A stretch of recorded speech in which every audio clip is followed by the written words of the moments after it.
सुरेश जी, ये इसी पेचीदगी को मैं आप तक ले आती हूं कि अगर धार्मिक स्वरूप बदला ही नहीं जा सकता, भाई दरगाह है, और अगर वहां था भी 800 साल पहले एक संकट मोचन महादेव मंदिर था, दरगाह का सर्वे करा लीजिए, लेकिन उसको आप बदल नहीं सकते। वो दरगाह है, दरगाह ही रहेगी, वहां पर मंदिर नहीं बन सकता। तो ये समीक्षाएं जिसकी इजाजत डीवाई चंद्रचूड़ साहब देते नजर आए, विद ड्यू रिस्पेक्ट ये सवाल पूछ रही हूं, वाज दैट करेक्ट? जब हो ही नहीं सकता तो फिर काहे को उखाड़ना, काहे को खोदना सब कुछ? देखिए, जहां तक सवाल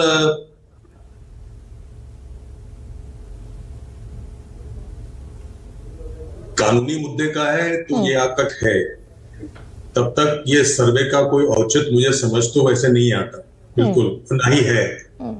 पर उसमें खेल केवल इतना है कि एक थोड़ा सा कमी है जिसका ये लोग फायदा उठाते हैं। अब वो ये है कि जो एक्ट है 91 का, वो ये कहता है कि स्टेटस को जो है वो 1947 जैसा था वैसे मेंटेन रहेगा रिलीजियस प्लेसेस का। अब वो करते क्या है कि वो ये दिखाते हैं कि 47 के पहले ही से हम लोग वहां पर ऑलरेडी मौजूद थे और हमारी पूजा पाठ होती थी, तो लिहाजा उस दरवाजे से वो घुस जाते हैं। लेकिन सर धारा 3 तो कहती, धारा 2 कहती है कि अगर पेंडिंग भी थी कोई याचिका 1947 से पहले तो उसे क्लोज कर दिया जाए। नहीं, ये नहीं, पेंडिंग याचिका ना हो। और ये कहते हैं कि 91 का एक्ट जो है वो रिलीजियस प्लेस ऑफ वर्शिप का स्टेटस को मेंटेन रखता है एज ऑफ 1947। अब वो रिलीजियस प्लेस ऑफ वर्शिप कैसी है 47 में ये तय करना पड़ेगा आपको ना। अब वो करते ये है कि वो किस्सा ये बनाते हैं कि साहब 47 से कई साल पहले से वहां पर पूजा पाठ हो रही थी, मंदिर के कुछ पार्ट्स उसमें मिले थे, कुछ उसमें तोड़ फोड़ के निशानी मिली थी, वो सब कहते हैं। लिहाजा वो ये कहते हैं आप सर्वे कीजिए तो सारा कुछ साफ हो जाएगा। अब सवाल ये नहीं है कि आप किस तरह से उस एक्ट को, किस तरह से आप उसको सर्कमवेंट कीजिए। हकीकत ये है कि मकसद एक्ट का ये है कि जो रिलीजियस प्लेस ऑफ वर्शिप का जो स्टेटस है 47 वो कंटिन्यू करना चाहिए, उसमें है वो खत्म अबेट कर जाएगा। एक्सेप्शन केवल बाबरी मस्जिद को था क्योंकि वहां सूट फाइल हो गया था 47 के पहले। तो अब सवाल ये है कि जब आपकी मंशा दुरुस्त नहीं होती, अब मैं इसलिए कह पा रहा हूं आसानी से क्योंकि मैं धर्म मानता नहीं, मेरे लिए ये बात कहना आसान होता है, बाकी लोग के लिए शायद ये दिक्कत हो। तो मेरा अपना ये कहना है कि एक धर्म का इस्तेमाल हो रहा है केवल राजनीतिक मकसद से और कुछ नहीं है। वरना अगर ट्रू कॉन्स्टिट्यूशन जो हमारा धर्म है, जिसको अकेले हम धर्म मानते हैं, उस धर्म को अगर आप माने तो एक्ट जो है, सुप्रीम कोर्ट ने मस्जिद वाले केस में एक्ट की वैलिडिटी को अपहोल्ड कर दिया है, कहा कि ये बेसिक स्ट्रक्चर जो कॉन्स्टिट्यूशन का है उसके अकॉर्डिंगली है।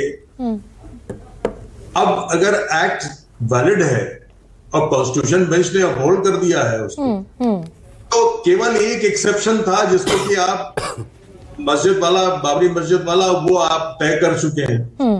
अब उसके बाद जो भी मसला उठता है, झगड़ा उठाते हैं, वो बेमकसद है, जिसको जैसे शुक्रिया जी ने कहा बेमानी है, क्योंकि उसका कोई नतीजा नहीं है।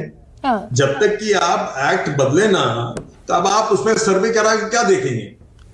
अगर आप उसका कन्वर्जन नहीं कर सकते प्लेस का, तो सर्वे करा क्या देखेंगे? और फर्ज कीजिए हम मान भी लें कि सन 47 के पहले अगर वहां कुछ पूजा पाठ होता था, मस्जिद में उसमें नीचे कुछ अंग मिले भी अंश मंदिर के, तो उससे क्या निकलेगा? तो क्या ये चूक हुई क्या इस देश की सर्वोच्च अदालत से भी? जब ज्ञानवापी के सर्वे का ऑर्डर हुआ, भाई 30 साल पुराना मामला था, 1991 में याचिका दाखिल हुई थी, अभी 21 में सर्वे का, 22 में सर्वे का ऑर्डर हुआ, ये चूक हुई क्या सर? वो मेरी अपनी राय है कि माफ कीजिएगा मैं स्ट्रॉन्ग वर्ड यूज कर रहा हूं, पर जैसा आपकी शायद समझ पे हमको ताजुब हो रहा है थोड़ा सा, तो लिहाजा हाईकोर्ट का था मसला, सुप्रीम कोर्ट में आया तो इनको तय करना चाहिए था। मेरी अपनी राय है, चंचूड़ साहब को बेंच बना के इसको डिसाइड करवाना चाहिए था, ताकि एक मसला खत्म हो। और ये मसले को बार बार नहीं उठना चाहिए, क्योंकि जितना उठता है ये उससे हमारा संविधान उतना ही जो है उस पर चोट लगती है। और मतलब हमें समझ नहीं आता, अगर मान लीजिए मंदिर को आप नहीं हटा सकते, 47 के पहले था, तो फिर मस्जिद को भी तो नहीं हटा सकते आप। तो मस्जिद को कैसे चेंज करेंगे आप? तो सर्वे क्या करा रहे हैं कि ये ढूंढने के लिए कि वहां पर नीचे मंदिर था या नहीं था? और सर ये इख्तियार अगर है ही नहीं सिविल कोर्ट को, अगर ये इख्तियार ही नहीं है सिविल कोर्ट को, तो सिविल कोर्ट याचिकाएं स्वीकार कैसे कर पा रहा है? ये भी बड़ा सवाल है फिर। नहीं, देखिए याचिका जैसे मैं आशा देता हूं उसका रीजन है। अगर एक सूट फाइल हो सकता है तो सूट में कोई प्रायर फेसी केस फाइंड करने की जरूरत नहीं होती। सूट फाइल होता है तो वो होता है और कोर्ट को उसका संज्ञान लेना पड़ेगा। अब उस पे जो है जब दूसरा पक्ष आएगा तब वो 9/11 की एप्लीकेशन लगाएगा, कुछ करेगा जो उसमें कानूनी पेचीदगी करेगा, तो वो उस पर तय होगा मसला। पर सूट में ये लिमिट, ये एक कमी कह लीजिए या लिमिटेशन है। अनलाइक रिट वगैरह में ये है कि कोर्ट पहले प्रायर फेसी देखती है कि मेंटेनेबल है कि नहीं है, कायदे मेरिट है कि नहीं है। वो सूट में नहीं होता है। सूट तो वो एंटरटेनेबल होगा ही और उसको उसमें नोटिस करनी ही पड़ेगी। तो लिहाजा वहां तक तो कोर्ट ने जो किया है अभी तक, मेरी राय में उसमें कोई गड़बड़ी नहीं है। पर केवल ये है कि उसमें अब कोई आदेश अगर वो करते हैं सर्वे वगैरह का, वो गलत। लेकिन सर बड़ा कमाल का है क्या दिनेश जी, आप ये बात जब कह रहे हैं, ये बड़ा कमाल का है कि इस देश की अदालतों में, निचली अदालतों में स्पेशली, और ये राज्यसभा में डेटा रखा सरकार ने, कितने केस पेंडिंग है?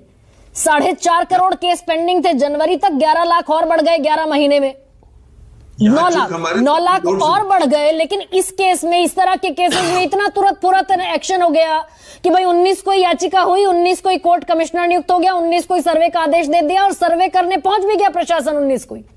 मेरी ये गलती, मेरे हिसाब से गलती ये सुप्रीम कोर्ट की है। जब ज्ञानव्यापी का मसला आया था सुप्रीम कोर्ट, तो सुप्रीम कोर्ट को तय करना चाहिए था वो सर्वे वाला ऑर्डर सही है या गलत है। वो नहीं किया उन्होंने, उसको उस पे वो बैठे रहे। और ये पेंडोरा बॉक्स खुलता हुआ दिख रहा है। आइए